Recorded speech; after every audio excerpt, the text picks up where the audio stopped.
All right, I think we're just about ready. So I want to welcome everyone here. This is a Film Fanatic, another episode of Film Fanatic where I get to do some really interesting and cool interviews with people who are part of the wonderful industry of film. And so I want to welcome aboard Asif Akbar. He's a really prolific director right now, doing lots of work. Just came out with a new film called Skeletons in the Closet, which is available on Shudder and AMC Plus. It stars Cuba Gooding Jr. and Howard. So, Asif, how are you doing today? I'm well, Jason, and thank you for having me on. Oh, my pleasure. I know we had been trying to do collaboration or a show together for a while, and some things got in the way. So, really appreciate you having the patience and willing and wanting to do this again. You as well. It's my pleasure, and yeah, I know we've been talking for I think a few years now, and I've had quite a few films coming and out during that time. But I'm glad we could make it work this time. This is a really cool film, and hopefully we can do some more coming up with my future stuff as well. Excellent.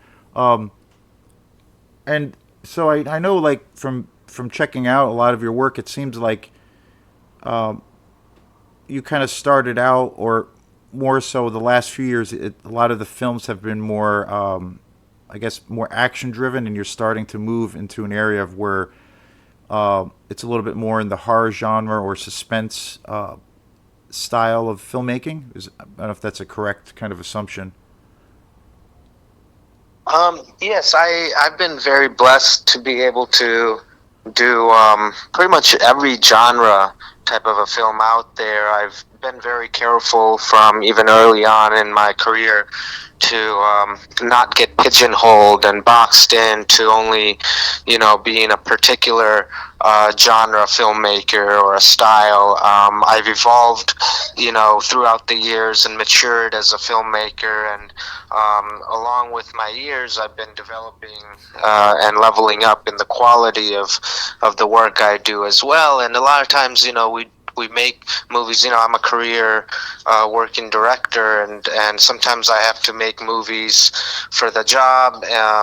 Sometimes it's passion, sometimes it's a mix of both, or just timing of certain projects going forward before others unexpectedly.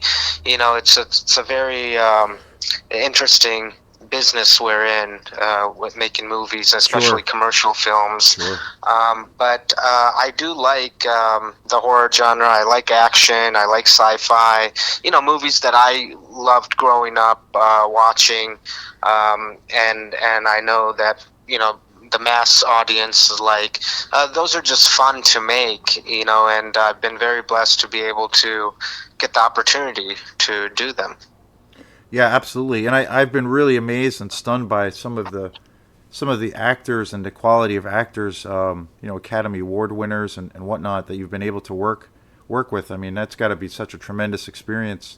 Um, I guess I know you've been making films for a long time, but it still feels like you're on this really great trajectory. No, absolutely. I feel like every film that I do, I learn a lot from it, from the experience and growing. With the people I've been working with, it's been a blessing, and uh, the challenges are always there for every film. Every film's a miracle. But for me, it's about not only getting the right script and the right talent, but the right team overall. And that's from having the right DP to the right crew along, across the board. And I like making movies with people I enjoy working with, and every movie feels like a new experience and a new beginning. And I still feel like, after almost doing this for 20 years now, I feel like I'm just getting started Right, right. because, you level up every film and then it's a whole new experience with the next one. And and the sky's the limit in what we do in making movies. So I always look at every film as basically my first and my last. And there's a lot of factors that come into play when a film is being put together, and then when it's being made, and then when it's being put out, and distributed to the audiences. It goes through different phases and different challenges, to where a lot of times, you don't really get to make the film you envisioned on making from day one, but it's a journey and it's a miracle to get any film made. So, all I take from every film I do is the lessons I've learned, and try to grow from it, and better myself as a filmmaker. Absolutely. One thing I've always been curious too, because I'm not a filmmaker myself, but it's movies and everything that entails is a deep inspiration. I've had a little bit of experience in the film industry, but it's more of just a passion. This whole thing is like a passion project for me. But one thing I've always admired about certain directors that I love or that I've been following over the years are directors that I don't know have a real consistent career, but then they also can go from like working on these really small, low budget, almost guerrilla style projects to where they can, and then they might come into being embraced by Hollywood, and they make that transition into bigger budget films, and how they can, and the thing that always amazes me is with certain directors how they can still keep their I don't know, integrity or a sense of style, and you can see their style in their work regardless of the budget. And I was just curious, like how do you feel about the challenges of from like working with maybe very little money to suddenly where you have a really open budget for projects. Um, that's an interesting and very good question, actually, because people kind of tend to misunderstand sometimes, thinking that, oh, if you have a big budget and a big studio film, you have all the freedom in the world and things are Hmm. easier and you can just basically pay for your problems. In a sense, maybe that is technically true, but at the same time, the bigger the budget, the bigger the challenges, and the bigger expenses are divided up across the board, like between above the line and below the line. Above the line meaning, like your cast. Right. Becomes very expensive when you go for big names, and then after a certain level of the tier in the budget, you have to deal with unions. You have to deal with a lot of additional expenses that just come with the territory of doing the bigger films. Opposed to when you have a smaller, tighter budget, yes, you may not have as much money to work with, but a lot of times the risks are smaller financially, so you actually have more freedom creatively to take risks and tell a different story, or take the time and luxury to shoot more days, opposed to where maybe you have to limit your schedule because the budget, is getting high, or vice versa.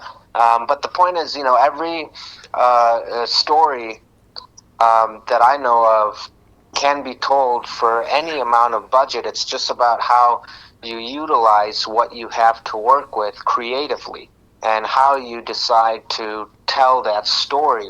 Do you want to go really big, or do you want to go small and simple and just convey the story? Or it's definitely something that a lot of times, like the audiences I've noticed, they'll go into watching a movie without knowing the budget, but if it's a really good film, they won't care. Exactly. It Exactly. was small or big, but if they go into it knowing that it's a small budget, right away they're setting limitations, with their expectations, and it could backfire for the filmmakers. But my point is, at the end of the day, a great director is someone who can adapt and work with what they have, at their disposal, rather than being tied to only the big budgets and certain styles where, they can't think outside of the box if they don't have what they want or need. Sometimes, we can plan all day long. We do pre-production for weeks and months, and then when we get on set, we have to throw all that out the window. Sometimes we have to even throw the script out the window and adapt with what we have to work with. Maybe a location doesn't work out at last minute, or an actor gets sick and you have to rewrite scenes, or something doesn't work. And, there's always problem solving and adapting to the situation. Exactly.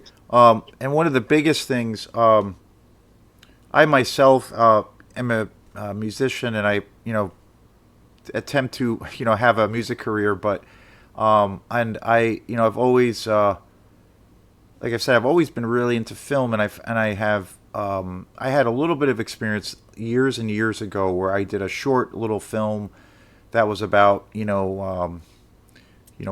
up clocking in at about 15 to 20 minutes. And at that time, this was years ago, and at the time, I was very much into film, collecting movies, buying movies, and doing research on directors that I really loved and things like that.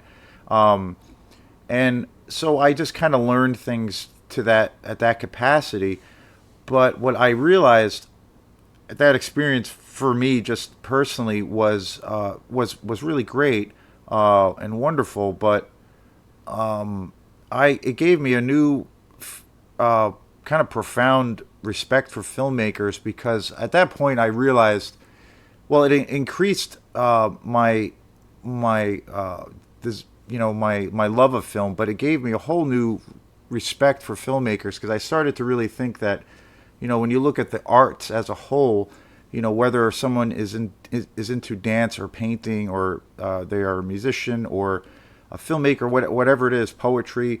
I felt like, well, given how hard that one little project was that I worked on, how complex it was, and I found, like, wow, like, these directors really are kind of like generals in this field, because you have to, like, multitask on at such a high level and worry about so many variables all at once. And when a good film is good, and you have that experience from the audience perspective, it really is like a, an escape through, through your auditory experience, your visual experience, and it's like, a profound thing, and you're really kind of leaving the mundane for about 2 hours or so. But the level of complexity and all of the hats that a filmmaker has to wear, it just gave me a whole new, respect. And so I've always felt, since that experience, filmmaking is probably, for me, the greatest form of artistic expression, and I think it's also the most challenging. But No, and you've hit it right on the head, I think, there, Jason. And the thing I keep telling everyone is that film and television is like the most collaborative art form there is. right, You can make music on your own. You can make, a painting. You can, do many things as an artist on your own with different, forms of art. But when it comes to making a film, you really can't do it alone. Whether it's a short film, small little, you sure, maybe you can be a one man band, but it's not going to be a real film. To make a real film, you need that team. It's like, it's one of the most beautiful things, because when we're working on a film, say a regular feature film has about an average 100 people, just on production itself. And you're right, like, being a director is like being the general. And what we also tend to forget sometimes, being the artists that we are, is that we're doing a business. Whether you're right, in the music business, the film business, the television, or, whatever, at the end of the day, we've decided, and we've chose this as our path of making a living, making a career out of it. So we're utilizing our skill sets as filmmakers and artists to now turn that into a business. And so we have to run it like a business. When we're directing, we can't just keep our creative hats on. We have to some way have a producer's hat on, or understand the producer side of it or the studio side of it, and to know that time is money. We cannot have the luxury of, that's where, going back to even the bigger the budget, the more the headaches, Right, so right, right, time is money. Sometimes, when you're paying actors a high amount of money daily, or you're spending a lot of money daily, you don't have the time and luxury to do two, three more takes, or take the time to light it in a certain way, or there's a lot of limitations that come with it, just like when you have limitations when it's a smaller budget. But at the end of the day, what we do takes a major, major teamwork and time that we don't really see when we're watching a movie. Sure, you spend 2 hours watching a movie, but to make that 2 hour film and to bring it to screens, it may have taken 2 years, 3 years, 4 years. right, right. Sometimes even shooting 1 minute of what's on screen takes us several days just to shoot that, and then several weeks and months to edit and put that together. Exactly. Yeah, I remember reading a thing recently about Martin Scorsese's latest film, The Killers of the Flower Moon, where him he was working with Leonardo DiCaprio almost I think 10 years on and off on trying to put together this film. So, and that was before I guess cameras even started to roll. So it's pretty pretty insane to think of the entire process. One thing too, because I know the environment that we are living in now with technology, and things are just changing at such a rapid rate, for good or bad, and I know a lot of these things that are happening directly affect people in this industry, in the entertainment business, especially. And I was curious, like, what your thoughts are about some directors now transitioning to where they are, kind of being funded mostly by a lot of these streaming companies like Netflix and such. And then also like, for example, one of my favorite directors, David Fincher, his movies now, his last two films, or at least his last film that he did with Michael Fassbender, The Killer, I believe, was not available. It was only available online, and there was no theatrical release. And then also another film which I waited for a very long time to see, and it was never released in the theaters, and it finally was released due to the public. They initially weren't going to have any a physical. There was not going to be any physical media around the movie, but the movie Prey, which was the last in the Predator franchise. Right. So I was curious, like, what your thoughts are about that, and if you have had work or have inklings to work in that avenue, and then also with with the distribution these days, and trying to get your film, or is that something that you really want your audience to? Do you feel like you really, at the end of the day, want your audience to see it in a dark room, in a real theatrical, like in the theater itself, or not? So I'm just curious about those two questions. I think as a filmmaker, I mean, for any director, unless like you're James Cameron or Tarantino, and you have the ability to make sure your films only get in the theaters, or get 35 millimeter print or whatever. Right. I think our goal is to get the most people possible to watch the movies, in a mass audience scale. And now, films are being put out in a hybrid distribution model.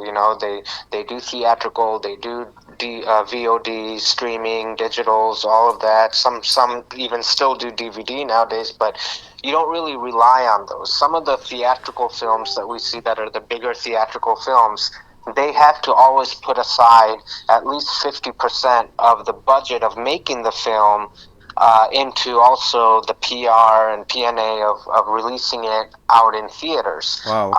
A lot of Interesting. times, it's territorial depending on the genre and the type of film or with the cast it has.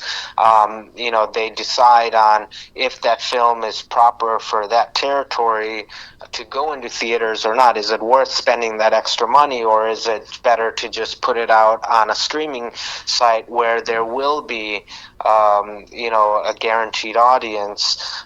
So a lot of times, even us, we go into making a movie being told it's going to be theatrical or go somewhere, but then at the end of it, once it, is finished, maybe it gets a bigger release than we anticipated or smaller, depending on the timing of it. The audiences change every 6 months to a year worldwide. Their tastes change, the stories that come out change, and even the themes. Right. So we have to adapt with what's currently selling. Like, for example, a perfect example, Skeletons in the Closet right now. We released on streamers in North America to come out first. It was on AMC Plus, Shudder, all black networks also. That was a streaming release, but the same movie we released theatrically in the Philippines, in the Middle East, and in different Oh, countries around interesting. the world that went to theaters first. It had even, major wide theatrical in Philippines and the Middle East, and then there's more theatrical territories coming out, but it's already out here just on streaming. So it's territory based. I have another film, MR9, Do or Die, that just came out last August theatrically, and that was a limited theatrical in North America, US, Canada, and then also in Bangladesh. But it was only out in these three countries theatrically, and it's been nowhere else. Even the bootleg sites weren't able to get them because Wow. we actually have a new version that we did like a director's cut on. That's what's going to be coming out in the masses worldwide this April. So that's going to get released by Quiver coming up. For North America, and then different territories will have more theatrical releases and digitals. And so it's, every film is different, and it depends on how the distributors handle that. Right. Right. Absolutely. Um, and so like with the, I mean, recently there was, it was one of my favorite, if not my favorite movie of this past year, but the the new Godzilla movie, Godzilla minus one, and that movie was pretty extraordinary because I saw that in the theater, and originally Toho Studios was just going to release that. It was only going to it was scheduled for its release in the states for like a week, and then it was, of course, it was released everywhere else in the world and for a longer period of time. But the success of that film was pretty extraordinary, and then because of the success of that film, they sustained it, and it was in the states for I think 3 to 4 months, and it was interesting because while that movie came out, I think it cost it's a big budget kaiju monster movie, and so but it was only made for $15 million, I believe, and it was during the time when all of these I'm a huge Marvel fan, but I've been pretty fatigued and disappointed with a lot of the films. But it was some kind of unforeseen phenomenon where this movie was, for what it was making so much money in a limited time compared to like when you had these American films like Guardians of the Galaxy coming out,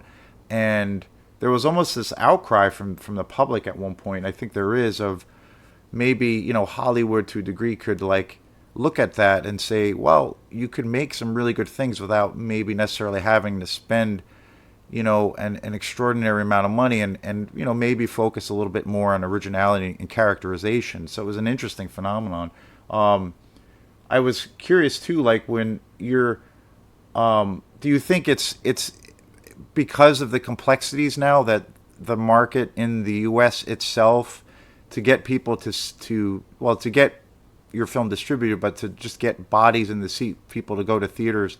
Do you feel like because of the streaming age that we're in, that's has do you feel like that? Well, that's a direct effect of that, or for good or bad, or do you feel like that it's actually good in some ways because there's more platforms to show your work, or just curious what your thoughts were on that on the current situation, please. No, absolutely. I think it's a great thing to have all these different streamers and platforms and mediums to be able to, um, have our audience have access to our films, and it creates, definitely more opportunities for more filmmakers around the world. There's more slots to fill now, where before there were limited slots to where only a certain amount of films would really get out to a mass distribution scale. But over the last, say, 10, 15, 20 years,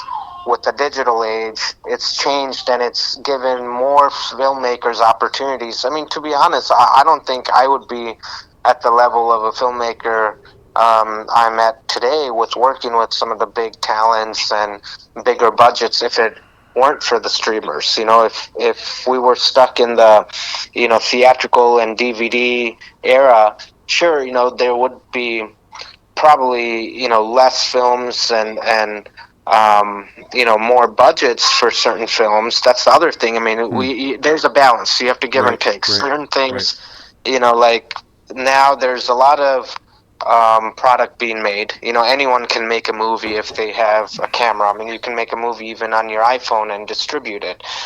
But that creates opportunities, which is a good thing. I mean, sometimes there's been films that were shot on an iPhone, or like even the Blair Witch Project, Right. but um, the thing is, like, for me, like I was saying earlier, it's about the masses being able to view my films, and for the films to also have distribution and access in different countries.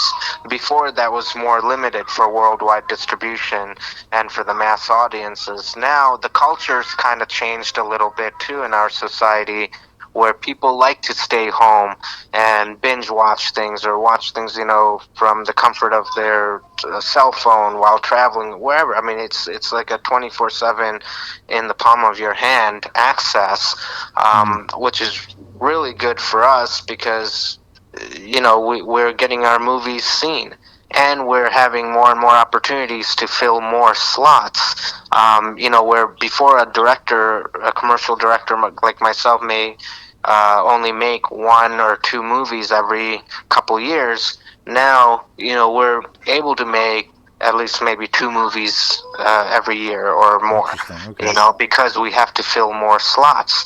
And like I was saying before, being a director is like being a businessman also. You have to be able to um, make the films and deliver it on time, on budget, to keep that cycle going. So it's sometimes it's not really even about the quality of the film with distributors. They just need the time, and the time slot filled, basically. Right, And right. so if you can deliver that, under all the conditions that are thrown at you, then, you get the next job and the next until you can't. Right, right.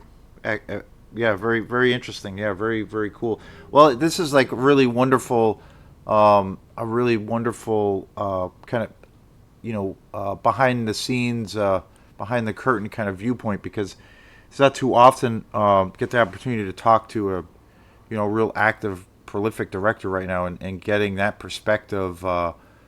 Because it's very different when you're actually in the situation. So it's very very cool. One thing I wanted to try to do too is maybe if you wanted to share some maybe some directors that you really are influenced by, or maybe particular genres or decades of films that that are maybe your go to things that you always revisit as a you're like a source of inspiration. I was curious to see if you'd want to share any of that, please. Absolutely. I mean, I've always been inspired by innovating directors, that are also innovators that think outside the box and have also, you know, done things to advance the industry Right. as a whole, and before their times. Like, for example, if you go way back, Charlie Chaplin, he Right. started Right. off and he wore many hats. Most directors that I admire ended up wearing multiple hats and contributing to the film industry in some capacity with something new, and innovative, like Charlie Chaplin did back in his time. And then we saw even Spielberg has been doing his whole career. James Cameron does the same thing.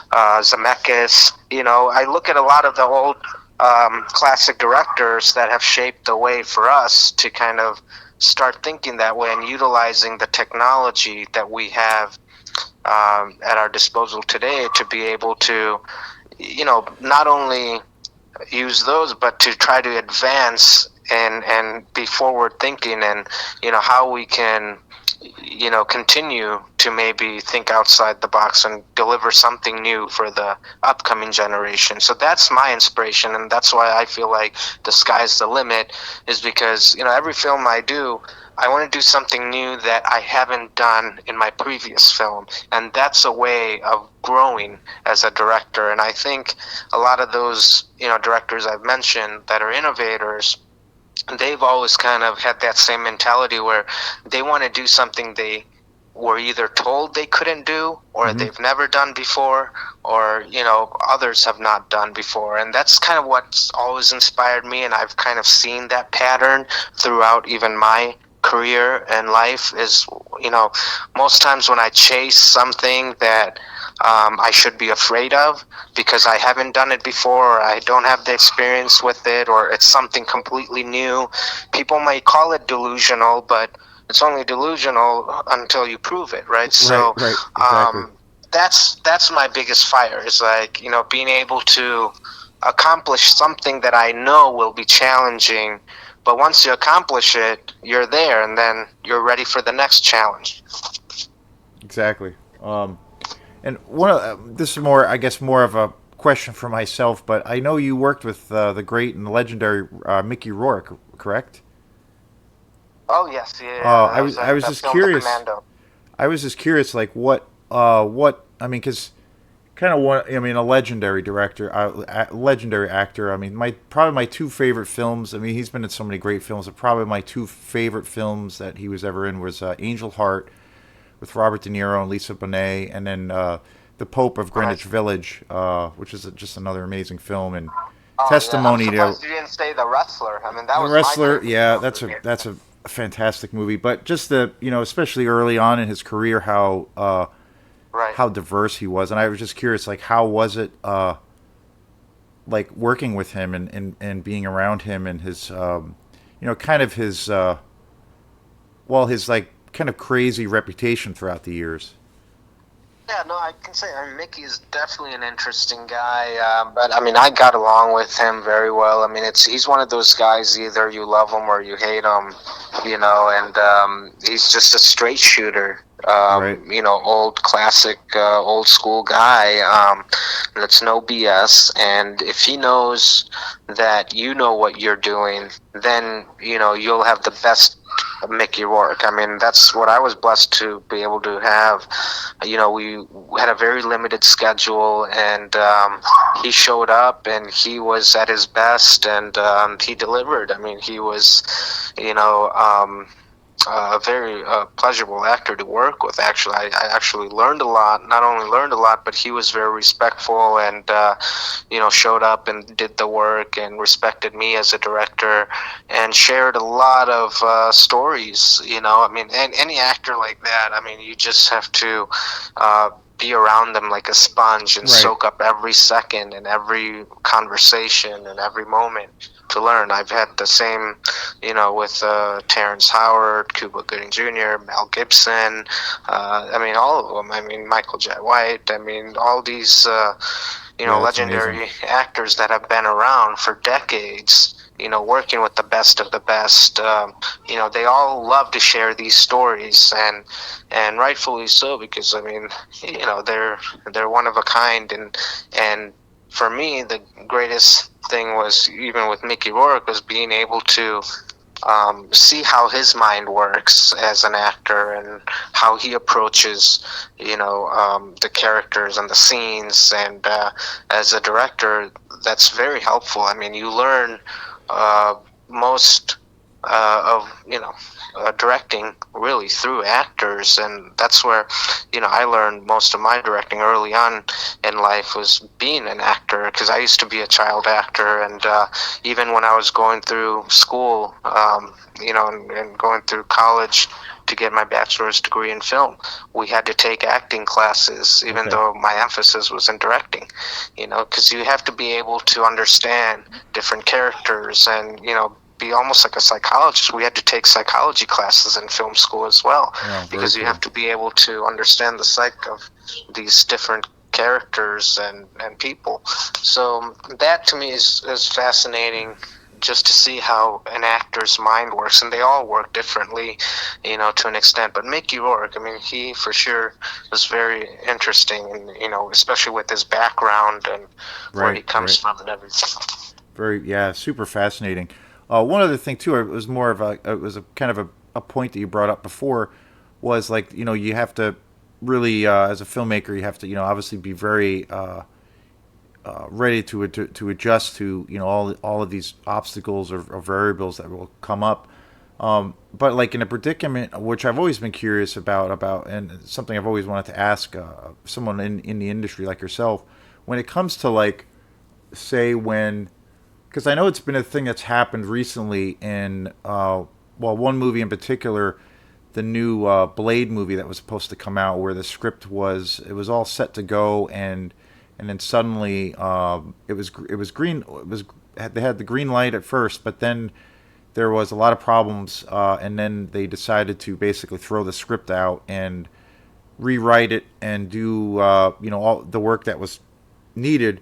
And I know of situations too I've heard of where even for example, like Stanley Kubrick, when he was writing or shooting The Shining, there where there were situations where he was literally making adjustments to the script as they were going, and giving the actors, he would give the actors these revised additions as he was going, and so it caused a lot of tension on this on the set. And I was curious, like, how, it sounds like you've definitely been in that situation, but how do you, I was just curious how you handle that with the stress of, or potential stress of, having to actually shoot the film, but then if something goes haywire and you have to make an adjustment on something that is really really the main thing of the entire film, when you're in that process and in the trenches, and you suddenly have to, I don't know, almost rewrite the script, or write page by page. I don't know if you've been in that situation, and if you have, like, if you'd want to talk about that for a minute, please. Oh yeah, we do that on every film. That's wild. It ends up being, a very common case. Like I was saying before, there's always unforeseen circumstances, and you always have to problem solve. And it happens from the biggest of the big movies to all the small movies. Even I heard Iron Man was shot that way. The first Marvel film that set Right, off the Marvel Cinematic Universe right. with Iron Man, and was probably their most successful standalone Marvel film. And that film was shot completely just off the script, and they were writing on like regular random pieces of paper as they were going. And that's one of the most infamous stories. But every film, I can guarantee you, goes through that. Hmm. Again, like, no matter how prepped you are, you can't prepare for what really happens practically at the time of shooting. You can, like, even on one of our last films, there's a huge sandstorm in the middle of our opening scene, and we had to adapt to it and make it work and make it part of the script. Sometimes certain things happen with actors and locations, or just overall you get to the location, and then what you had written on paper for months, and just all of a sudden doesn't seem to work again, um, and then you have to restructure the whole movie, because it's like a puzzle piece. If you know change one piece or one scene, then the entire thing could change. So you have to keep in mind that it's a domino effect. So it's a lot of mechanics that work very fast to make it make sense, and sometimes it doesn't make sense, and you have to make it make sense in editing. So even when we get in the post-production phase of it in editing, we are basically rewriting the movie, Hmm. with the footage we have, or we go back and we reshoot, or we do pickup shots, or we find other ways to make it work. And we do that in every film. I can tell you that as a secret. I mean, Interesting. and Yeah. I can tell you, everyone will relate to it. Every filmmaker has done that at some point or another, because it never goes 100% as planned. All you can really do, best case, is have an option A, B, and C, ready at all times. Just have a plan B in your back pocket, ready to go. So that way you're spending less time trying to figure out what that plan B is going to be. Right. You can't really go into it thinking, what I have on the script is what's going to be, and that's it. Nothing. There's a lot of directors that will start off that way in the beginning of their careers. It's like, no, this is my vision, my film, my script. This is how I see it. This is how it's got to be. But then they get a reality check, and they see that it's really not in our control 100%. Great. And do you sometimes? I mean, throughout the years, I've always heard those legendary stories with Ridley Scott battling with the studio when he was directing Alien, and especially Blade Runner, and then this all the battles that Francis Ford Coppola had with The Godfather. And I was just always curious, because like there's been a lot of situations like that I've come across. I think even with Scorsese not being able to get funded by a Hollywood studio to direct The Irishman, which I always found just wild and crazy. And then he was one of the first directors to kind of get fully financed by Netflix. And so I was just curious, like when directors face that kind of extreme adversity, uh, and well, at least in these examples, like the work that ends up being that ends up coming out, or they're just they're kind of masterpieces. So I was wondering, do you sometimes think that, I don't know, for all intents and purposes, the more hurdles sometimes that a filmmaker has to jump over, or the more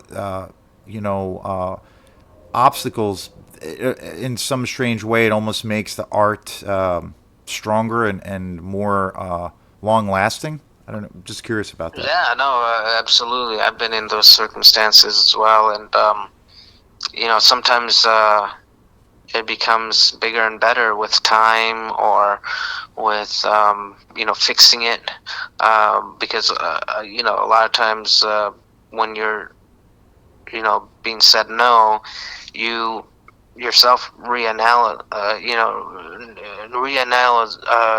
I'm sorry, uh, you kind of rethink and re-envision things to Right. see what could be going wrong, why you're being told no, and why it's not working. So then you try to fix it, or you rework it, and then you revisit it, and then it works, or maybe it works better, and it becomes better. And even with the scripts, I mean, whenever we change things, sometimes it's to make them better, and to have that open mind of being critiqued. And we get critiqued the most out of probably any profession, and you have to be able to have a tough, thick skin to be able to take criticism and make it better, especially if it is valid. A lot of Exactly. times, when studios tell you no, they'll give you a reason, whether it's BS or not, or valid or not. But you have to be able to analyze it and say, okay, maybe they're right, but maybe it's not for them. But I can consider it to present it to the next guy, and maybe at least that'll work, or maybe it won't. But at least you'll be able to get another perspective. Same thing when we make a movie. Sometimes we have to bring in an outside editor to get a Right. whole different perspective on that, because we're so close to the vision that we have. And it's a good thing. Sometimes it becomes a good thing. Sometimes it doesn't work. But you have to be able to be open to it, and not get discouraged just because it was a no. And sometimes it works in a weird way. When someone says no, the other person says yes, just because the other studio said no. And then in Scorsese's situation with the Irishman, that was another innovative film for him as a director. It's Right. something that Right. he's never made before on that scale, in this time period, with how the distributions changed.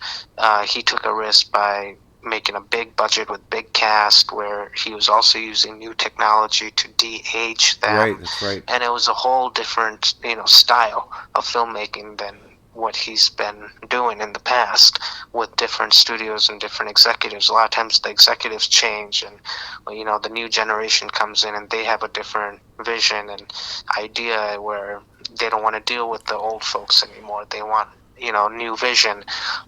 So the directors that can adapt with that time can keep producing more and more timely films. Like with what Scorsese did, he proved himself again. You have to kind of always prove yourself in every Hmm. project, because you're always judged by your last and your current. And same thing with actors. Hmm. You have to be able to evolve and adapt. An actor that was a heartthrob 20 years ago can't play that same role. They have to mature.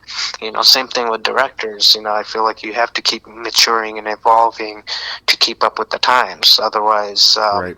Right. you're not really worth the time of the studios, or their investment. Absolutely. Absolutely.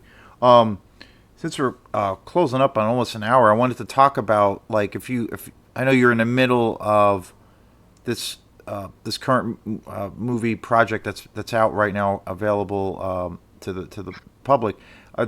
Is there any other future prospects or things that you want to maybe share, or other things that are coming down the pike, like later this year? Sure, yeah. So Skeleton's just released. It's going to be going out in different platforms, I think, in the coming months. And then I have my film MR9 Do or Die, which is re-releasing, basically a director's cut, but it's going to be available worldwide coming up in the spring, I believe, like end of April. Great. And then I'm currently in post production of Boneyard, which is a Lionsgate film, and Wow. that stars Mel Gibson and 50 Cent, and Wow. it's a very interesting crime thriller Very cool. that I'm excited and proud of. So that one is going to be coming out hopefully later this year. I don't know a date yet. And then I have a couple other scripts that I'm writing right now to hopefully go into production later this year. Very cool. Asif, I really want to give you a huge thank you for taking the time, for doing this show.